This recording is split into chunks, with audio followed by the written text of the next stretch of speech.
Question number 1. You who dash my neighbor should know this. এই প্রশ্নবোধক চিহ্নে am, is, are, was কোনটা বসবে? Well, রাইট ফর্ম অফ ভার্বের রুলসটা হচ্ছে কোনো একটা সেন্টেন্সে রিলেটিভ প্রোনাউন যদি সাবজেক্ট হিসেবে থাকে তবে ওই রিলেটিভ প্রোনাউনের পূর্বে যে নাউন বা প্রোনাউন থাকে সেই নাউন বা প্রোনাউনের নাম্বার ও পার্সেন্ট অনুসারে ভার্ব বসে।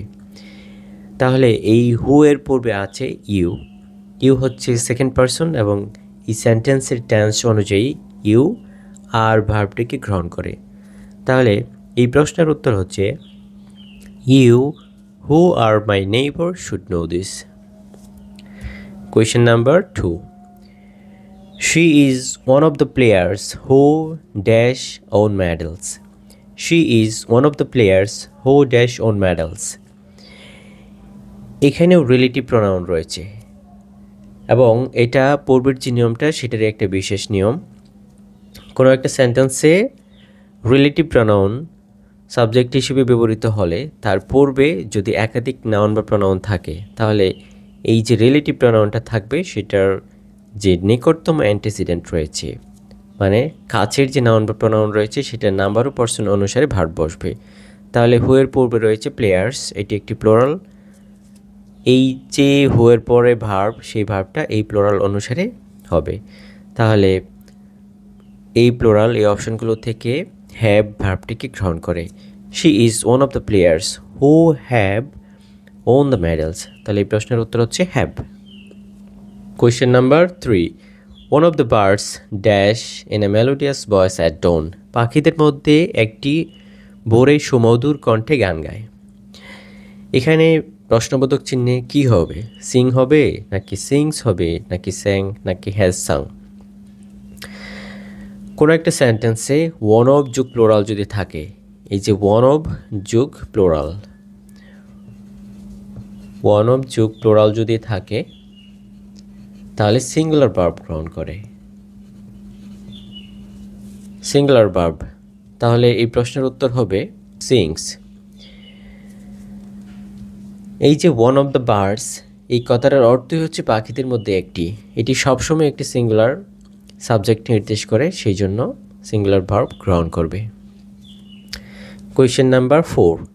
1 in 10 people in the world dash English as their first language.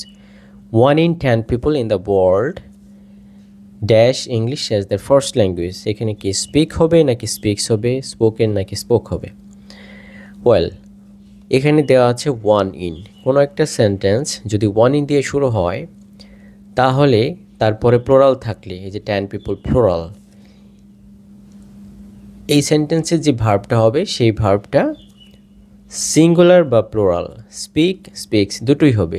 Singular বা প্লোরাল দুটোই গ্রহণযোগ্য। Neither of my brothers is handsome but both dash to be ফ্ল্যাটার্ড।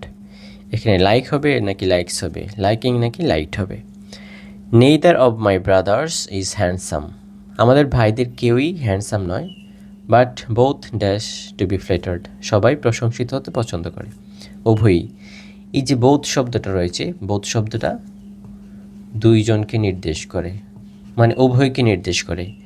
এটি বেসিকলি একটি প্লোরাল। সো এটা সবসময় প্লোরাল ভার্বকে গ্রহণ করে। তাহলে both like to be flattered. Question number 6. Most of the money dash stolen. Most of the money was stolen. এই যে most of শব্দটি রয়েছে তারপরে দ্য মানি, এটা একটি singular uncountable noun. Singular uncountable noun.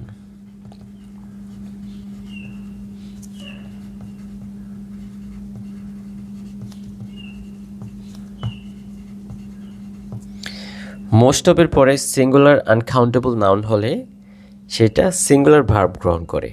Singular verb.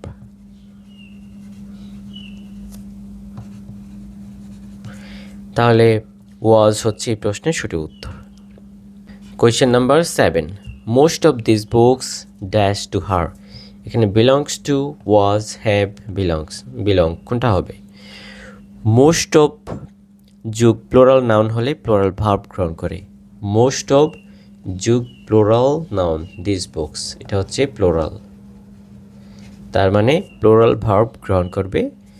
Most of this books belong to her. এই প্রশ্নের উত্তর হচ্ছে belong. Question number 8, A healthy diet along with regular exercise dash overall health improve হবে নাকি improves হবে, মানে সিঙ্গুলার ভার্ব হবে নাকি প্লুরাল ভার্ব হবে। এই যে এই প্রশ্নে দেওয়া আছে এ healthy diet along with regular exercise, এটা হচ্ছে একটা বাড়তি বিষয়, এটা কোনোভাবেই মূল বিষয় নয়। মানে এই যে সাবজেক্টটা রয়েছে এটাই হচ্ছে মেইন সাবজেক্ট, এই সাবজেক্টের সাথে সংযোজক হিসেবে সেগুলো, তার মানে এটা সাবজেক্টের একটা সহযোগী কিন্তু মূল বিষয় নয়। গ্রামার রুলসেও বা সাবজেক্ট ভার্ব এগ্রিমেন্টেও ভার্ব কোনটা হবে সেটা নির্ধারণ করার জন্য এই যে প্রথম অংশটা থাকে এটাই হচ্ছে মেইন বিষয়, আর সংযোজক হিসেবে যা থাকে সেটা বিবেচ্য নয়। তার মানে এ হেলদি ডায়েট এটা হচ্ছে সিঙ্গুলার, তাই এটা সিঙ্গুলার ভার্ব গ্রহণ করবে, improves. A healthy diet along with regular exercise improves overall health.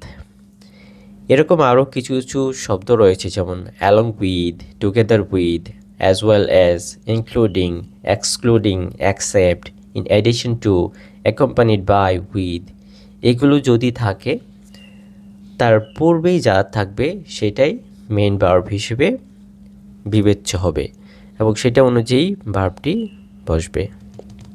Many a scientist dash to make a ground breaking Discovery, এখানে হোপ হবে নাকি হোপস হবে। মেনি এ যখন কোনো একটা সেন্টেন্সে থাকে তখন সেটা সিঙ্গুলার সাবজেক্টকে নির্দেশ করে, so singular subject singular verb গ্রহণ করবে। Many a scientist Hopes to make a ground breaking Discovery, many a scientist Hopes to make a ground breaking Discovery.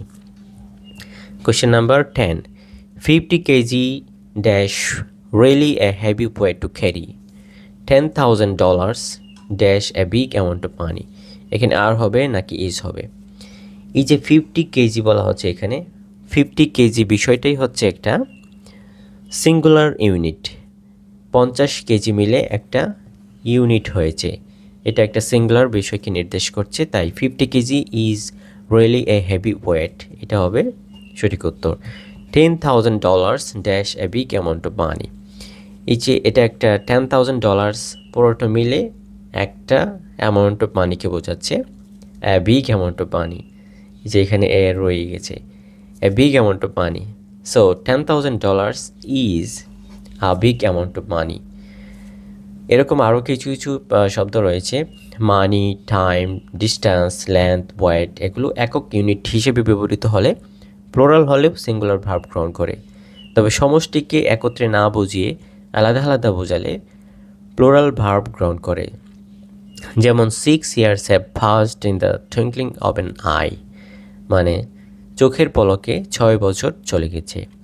আশা করি রাইট ফর্ম অফ ভার্বের এই রুলসগুলো আপনাদের কাজে লাগবে। ভিডিওটি দেখার জন্য ধন্যবাদ। আসসালামু আলাইকুম।